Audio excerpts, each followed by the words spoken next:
وقل رب زدني علما وجاءوا أباهم عشاء يبكون۔ یہ سورہ یوسف کی 16ویں آیت ہے۔ حضرت یوسف علیہ السلام کے بھائیوں نے یہ منصوبہ بنایا تھا کہ ہم باپ کی محبت، چاہت اور پیار اور لگاؤ حاصل کرنے کا بس ایک راستہ ہے کہ یوسف کو راستے سے ہٹا دیا جائے۔ اب انہوں نے اس منصوبے پر عمل تو کیا کہ گمنام کنویں میں حضرت یوسف علیہ السلام کو ڈال دیا۔ اب پھر اس پریشانی میں وہ گھر گئے کہ اب والد محترم کے پاس ہم کس منہ سے جائیں۔ ایک بہت بڑا جرم ان سے سرزد ہوا تھا۔ اب وہ اس پریشانی میں تھے کہ ہم کیا منہ لے کر جائیں، باپ کو، والد محترم کو کیا بتائیں۔ تو انہوں نے یہ طے کیا کہ ہم یوں کہتے ہیں کہ آپ کو جس بات کا اندیشہ تھا، جس بات کا آپ کو خوف تھا کہ کہیں بھیڑیے یوسف کو کھا نہ لیں، تو بالکل ایسا ہی ہوا۔ اب انہوں نے ایک بکری لی اور اس کو ذبح کیا، اور حضرت یوسف علیہ السلام کا کرتا جو انہوں نے کنویں میں ڈالنے سے پہلے حضرت یوسف علیہ السلام سے لے لیا تھا، اس کرتے کو بکری کے خون سے بالکل رنگ دیا۔ اب پھر وہ گھر کی طرف چلے ہیں۔ قرآن کہتا ہے وَجَاءُوا أَبَاهُمْ عِشَاءً يَبْكُونَ، اور یہ سب کچھ کر کے وہ اب گھر کی طرف چلے ہیں، رات کا وقت ہے۔ ورنہ ان لوگوں کے گھر کے آنے کا جو معمول تھا وہ مغرب تک یا مغرب سے پہلے پہلے وہ گھر آیا کرتے تھے۔ اب چونکہ یہ رات ہو گئی اور رات گھر آ رہے ہیں، اس کی وجہ یہ بھی تھی کہ وہ چاہتے تھے کہ جب ہم تاخیر سے جائیں گے تو والد محترم کو یہ اشارہ ہو جائے گا کہ کچھ گڑبڑ ہوئی ہے، ورنہ معمول تو روزانہ مغرب یا مغرب تک پہنچنے کا ہے۔ اب آج اگر تاخیر ہوئی ہے تو کوئی مسئلہ ہوا ہے، کوئی گڑبڑ ہوئی ہے۔ اور دوسری وجہ وہ یہ سمجھتے تھے کہ اگر ہم دن دن میں چلے جائیں تو چونکہ وہ روتے ہوئے آ رہے تھے اور ان کا رونا یہ ایک مصنوعی رونا تھا اور من گھڑت رونا تھا، اور یہ مگرمچھ کے ان کے آنسو تھے، کوئی حقیقی رونا نہیں تھا، تو وہ یہ سمجھتے تھے کہ اگر ہم اس رونے کے ساتھ والد کے پاس پہنچیں گے تو والد پہچان جائیں گے کہ ان کے رونا یہ حقیقی رونا نہیں ہے، ان کی آنکھوں میں شرم نہیں آئے گی۔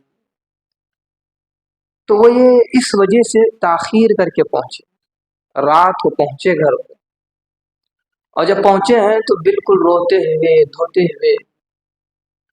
یعقوب علیہ السلام کے کانوں میں جو ہی ان کی آواز پڑی بچوں کے رونے کی، تو یعقوب علیہ السلام دوڑتے ہوئے باہر آئے اور آ کر پوچھا کہ سب خیریت سے تو ہے، کوئی مسئلہ تو نہیں، کوئی بات تو نہیں ہوئی۔ اور جب آپ نے ایک نظر بچوں پر دوڑائی تو یوسف غائب تھے، تو آپ نے فوراً پوچھا کہ یوسف کہاں ہے، یوسف کہاں ہے؟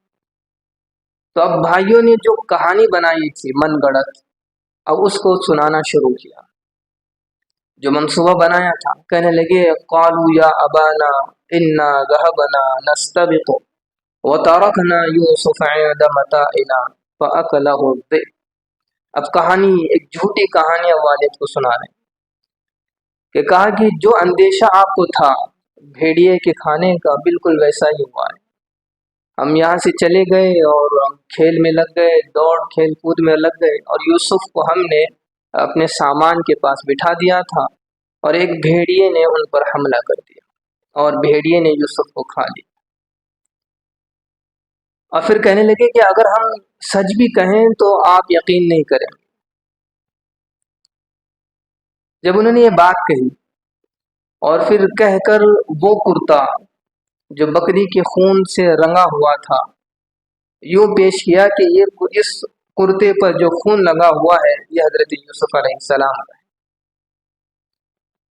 اور جب جو ہی حضرت یعقوب علیہ السلام نے اس کرتے کو اپنے ہاتھ میں لیا، ایک تو حضرت یوسف علیہ السلام سے شدید محبت کی حضرت یعقوب علیہ السلام، اور ایسی اولاد جس سے شدید محبت ہو، ویسے ماں باپ کو اولاد کی تکلیف برداشت نہیں ہوتی، ماں باپ اپنی تکلیف برداشت کر لیں گے، اپنی مصیبت برداشت کر لیں گے، لیکن بچوں کو ہلکی سی بھی اگر بخار آ جائے یا اس کی طبیعت میں کوئی فرق پڑ جائے تو ماں باپ تڑپ اٹھتے ہیں۔ اور پھر وہ اولاد جس سے لگاؤ ہو، جس سے محبت ہو، جس سے پیار ہو اور جس میں صفات اور کمالات ہوں، ایسی محبت والی اولاد جب کسی مصیبت میں پڑ جاتی ہے تو ماں باپ کا دل ٹکڑے ٹکڑے ہو جاتا ہے۔ یہ فطری محبت اللہ پاک نے ماں باپ میں رکھی ہے۔ اب دیکھیں یوسف علیہ السلام سے تو ویسے تو محبت اور پھر ان کے اندر کمالات تھے، خوبیاں تھیں۔ حضرت یوسف علیہ السلام اتنے خوبصورت تھے، اتنے خوبصورت تھے کہ اللہ پاک نے سارے عالم کا آدھا حسن، سارے عالم کا آدھا حسن حضرت یوسف علیہ السلام کو عطا کیا، اور آدھا حسن اللہ نے یہ ساری دنیا کے انسانوں میں تقسیم کیا ہے۔ آپ اندازہ لگائیں کہ کتنے خوبصورت ہوں گے، کیا حسن و جمال حضرت یوسف علیہ السلام کا ہوگا۔ ایک یہاں ایک بات اور سمجھنی ہے، جب حضرت یوسف علیہ السلام کے حسن کا تذکرہ آتا ہے تو بہت سے لوگ یہ سمجھتے ہیں کہ حضرت یوسف علیہ السلام کا حسن نبی علیہ السلام کے حسن سے زیادہ تھا، اس لیے کہ حضرت یوسف علیہ السلام کے حسن کو یوں پیش کیا جاتا ہے کہ ایسا محسوس ہوتا ہے کہ نبی علیہ السلام کا حسن حضرت یوسف علیہ السلام کے حسن سے کم تھا۔ حقیقت یہ ہے کہ نبی علیہ السلام کا حسن ساری مخلوق میں آپ سب سے زیادہ صاحب کمال اور صاحب جمال تھے۔ اللہ کے رسول آپ کے جسم کا ایک ایک حصہ، ایک ایک جز معتدل تھا، اعتدال میں تھا۔ نبی علیہ السلام اور حضرت یوسف علیہ السلام یہ دونوں ساری مخلوق میں سب سے زیادہ حسین، اور پھر نبی علیہ السلام حضرت یوسف علیہ السلام کے معاملے میں خوبصورتی میں سب سے زیادہ حسین نبی علیہ السلام۔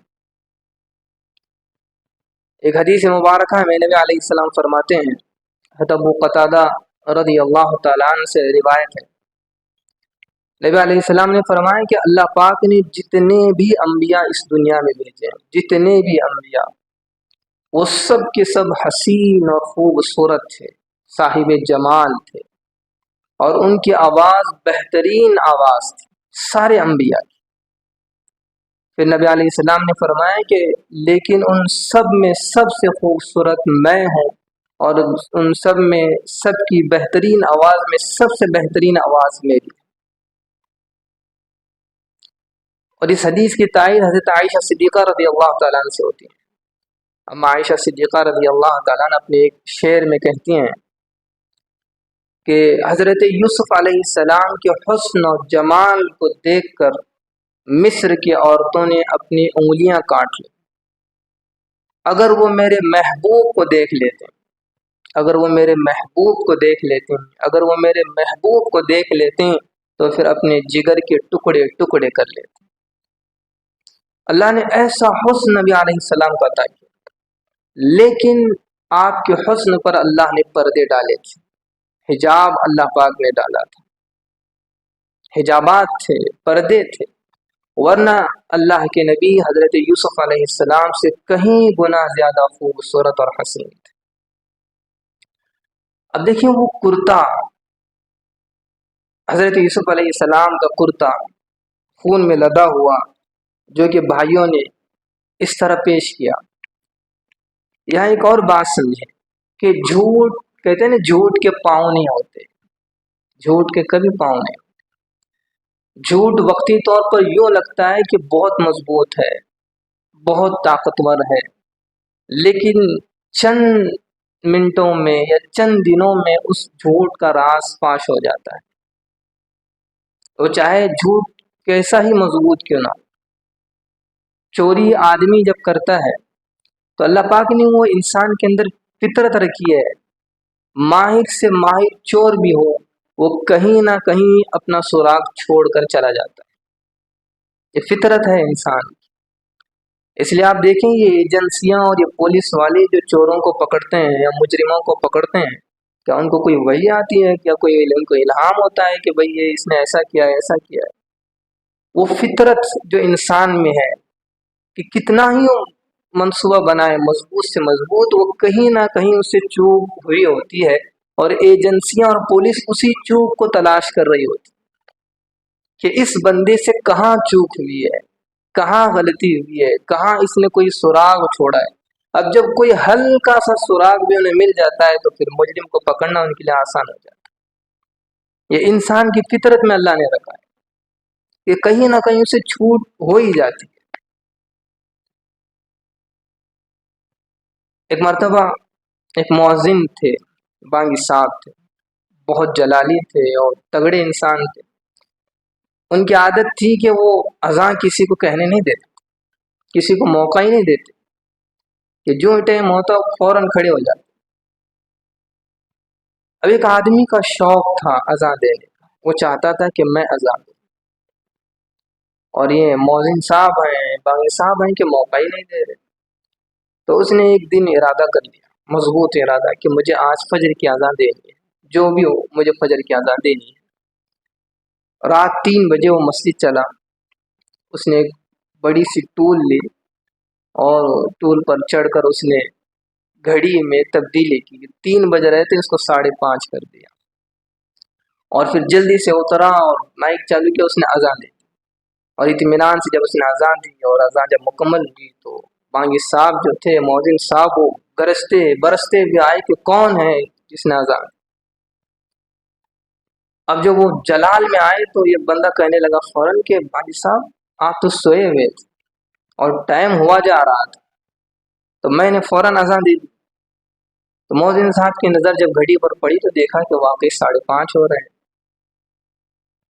لیکن جب ان کی نظر پھر نیچے پڑی تو وہ ٹول جس پر چڑھ کر صاحب نے کارنامہ انجام دیا تھا وہ وہیں رہ گیا تھا گڑبڑ، کیونکہ اذان دینے کی ان کو جلدی تھی۔ اب انہوں نے بس ٹائم تو تبدیل کیا اور فوراً اذان دینے کے دن میں گئے، لیکن وہ ثبوت، وہ دلیل وہیں رہ گئی۔ پھر مؤذن صاحب کو پتہ چلا کہ گھڑی میں چھیڑ چھاڑ ہوئی ہے، تو پھر انہوں نے اس کے ساتھ جو چھیڑ چھاڑ کی اور تگڑا پن کیا وہ اسے ہمیشہ یاد رہا۔ تو چور چاہے کتنا ہی منصوبہ کر لے، وہ انسان کی فطرت ہے کہ کہیں نہ کہیں وہ سراغ چھوڑ جاتا ہے۔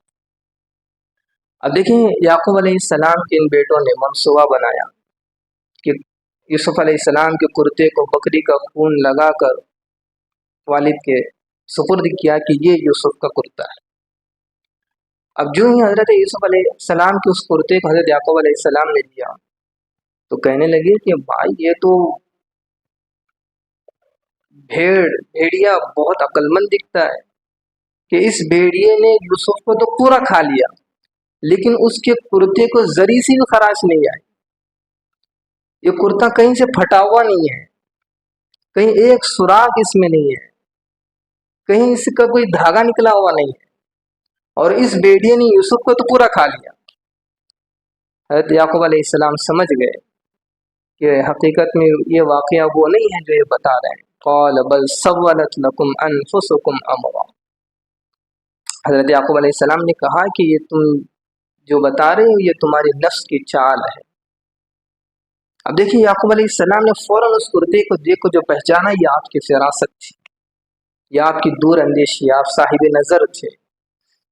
اللہ نے قرآن مجید میں حضرت یعقوب اور حضرت اسحاق اور حضرت ابراہیم علیہ السلام کے صفات کو بیان کرتے ہوئے کہا کہ یہ لوگ قوتیں، ان کے اندر عملی قوت تھی اور دور رس تھے، ان کے اندر بصارت تھی، بصیرت تھی، اہل نظر لوگ تھے۔ جو آدمی چاہتا ہے کہ اپنے اندر یہ قوہ، یہ صفات آ جائیں، یہ خوبیاں آ جائیں، تو انہیں چاہیے کہ ان کے واقعات کو پڑھتے رہا کریں، ان کے واقعات، ان کی زندگی کو دیکھیں کہ کیسے ان کے اندر تدبر تھا، کیسی بصارت تھی، بصیرت تھی، اہل نظر تھے۔ تو فوراً اس کپڑے کو دیکھ کر پہچانا اور کہنے لگے کہ یہ بھیڑیا تو بہت عقل مند معلوم ہوتا ہے کہ اس نے یوسف کو تو پورا کھا لیا، لیکن اس کے کرتے کو ذرا سی بھی خراش نہیں آئی۔ پھر آپ نے کہا فصبر جمیل، میں اس معاملے میں بس صبر کروں گا، کوئی شکایت نہیں، کوئی شکوہ نہیں، میں اس معاملے کو اللہ کے حوالے کر دیتا ہوں، میں بس اللہ کی مدد چاہتا ہوں۔ دیکھیں یہ صبر کی بہترین مثال ہے، صبر کی بہترین مثال کہ سب سے پیارا بچہ جدا ہو گیا، اتنا غم، اور یہ کہا جا رہا ہے کہ بھیڑیے نے اس کو کھا لیا۔ اس قدر غم ملنے کے باوجود بھی زبان پر کوئی شکایت نہیں، کوئی شکوہ نہیں، اور کہہ رہے ہیں کہ بس میں اس معاملے کو اللہ کے حوالے کر دیتا ہوں۔ یہ ہے صبر۔ ہمارے یہاں صبر کا مطلب کیا ہوتا ہے؟ کوئی بندے کو مصیبت آ جائے، کوئی پریشانی آ جائے تو دل کی ساری بھڑاس نکل آتے ہیں، جو زبان پہ آئے سب نکال دیتے ہیں۔ شکوے شکایتوں کی ایک فہرست ہوتی ہے، اور جب دل ان شکایتوں سے بالکل ہلکا ہو جاتا ہے، بالکل ٹھنڈا پڑ جاتا ہے، تب کہتے ہیں کہ ہم صبر کریں۔ یہ صبر نہیں ہے، اور نہ ہی اس صبر پر کوئی ثواب ملے گا۔ نبی علیہ السلام نے فرمایا کہ اس صبر پر اللہ پاک ثواب دیں گے کہ جو ہی بندے کو کوئی مصیبت پہنچے وہ فوراً کہے کہ میں اس پر صبر کروں گا، کوئی شکایت نہیں، کوئی شکوہ نہیں، تو پھر یہ صبر کی مثال ہے، اور اللہ پاک اس صبر پر ثواب عطا فرماتے ہیں۔ تو آپ نے کہا فصبر جمیل، میں بس صبر کروں گا اور اس معاملے کو اللہ کے حوالے کروں گا۔ ٹھیک ہے، آج کے لیے اتنا ہی بس کافی ہے، انشاءاللہ آگے اس واقعے کو اور مسلسل کنٹینیو کریں گے۔ اللہ تعالیٰ سے دعا ہے کہ اللہ تعالیٰ ہمیں کہنے سے زیادہ عمل کی توفیق عطا فرمائے۔ Thank you for watching. If you found this video helpful, please like, share it with others, and subscribe to our YouTube channel for more insightful Islamic content.